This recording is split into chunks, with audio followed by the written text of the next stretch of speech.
The Pemberton Mill, built in 1853, was a five-story building, 280 feet long and 84 feet wide.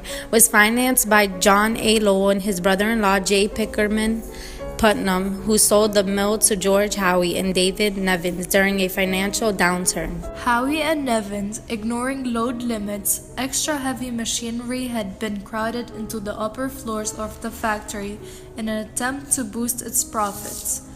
Investigators also discovered substandard construction. Brick walls were improperly mortared and supported. Iron pillars supporting the floors were cheap and brittle. Factory owners hired children, often hired together with their parents. Many families in mill towns depended on their children's labor to make enough money for necessities. On the afternoon of January 10, 1860, the mill buckled and crashed without warning, killing dozens of people instantly and trapping hundreds more under tons of rubble. Later that night, as rescuers frantically tried to free victims still alive under the debris, the scene after the fall was one of indescribable horror. Hundreds of men, women, and children were buried in the ruins. Some assured their friends that they were uninjured but imprisoned by the timbers upon and about them. Others were dying and dead. Every nerve was stranded to relieve the poor unfortunates when, sad to relate, a lantern broke and set fire to the wreck.